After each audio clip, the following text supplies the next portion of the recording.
Section 3. You will hear a student called Bobby talking to his tutor about the research project. First, you have some time to look at questions 21 to 23.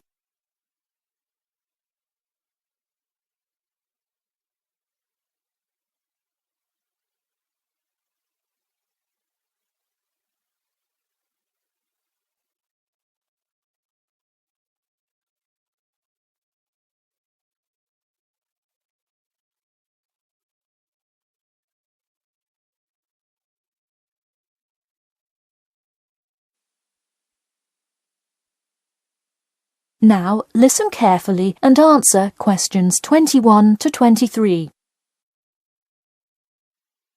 Hi, Bobby. Go ahead and sit down. Tell me about your research project. Well, I decided to research football and keys for success on a football team. That sounds great. What are the guidelines for the test? Did the teacher talk to you about it in class? No, everything is on a handout that was passed out. It says that the first draft is due at the end of next week and the second and third are due later on in the month. I don't understand why we have to keep revising and fixing it. Is this assignment really that important? Well, this project is a major requirement for passing 11th grade English and will go on your permanent record. Oh, really? Does that mean it will affect what English level I am placed in next year? Well, not exactly.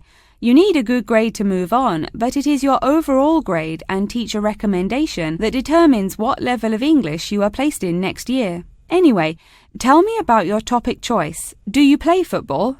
Well, actually, it's because my father loves the sport. He watches it every weekend. Cool. It's a good idea to report on something you're interested in. Before you hear the rest of the talk, you have some time to look at questions 24 to 30.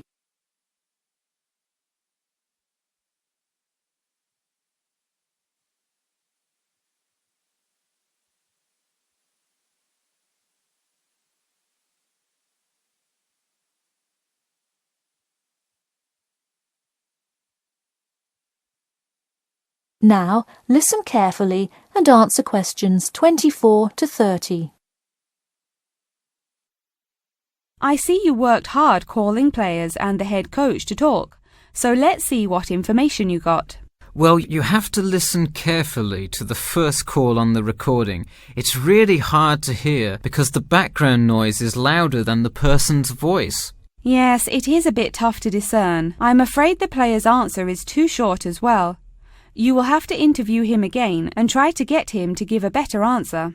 Okay, I thought that might happen. I will call him again tomorrow. Moving on, let's look back at this question. You asked, tell me about a time when you learned a major life lesson through playing football and explain how that has shaped the person and player you have become now and how you hope to pass on that lesson. It is a great idea for a question, but in an oral interview it is far too complex. I would advise you to break it up into multiple parts to get a better response. I guess you're right. I wouldn't want to have to provide an answer to a question like that. I will simplify it. I found that when I asked players this question, it took too much time because they were struggling to answer the question completely. In fact, this is the question Joe Billings was answering when the tape ran out. He did tend to ramble on all the questions, didn't he? He sure did. I would recommend that when you go back and interview players again, that you use a more sophisticated recording device. This recording is spotty, which indicates that the equipment wasn't working consistently.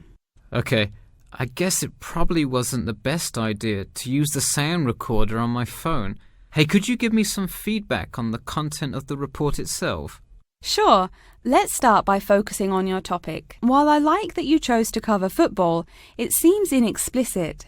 The keys for success of a player and team is quite an interesting topic, but what is your thesis? That is to say, what conclusions can you draw from your research? I would suggest coming up with a strong thesis statement and then shaping your report based on that. Is it really too vague? I put a whole lot of facts into it. I list the top 10 goal scorers in football history and later on provide statistics for a few of the most famous coaches and their records as coaches. I think that's great that you included these facts, but I think you focus too much on the facts and not enough on connecting these facts to make your point. Ah, I see. Okay. So it looks like I have quite a bit of work to do before the deadline. That is the end of section 3. You now have half a minute to check your answers.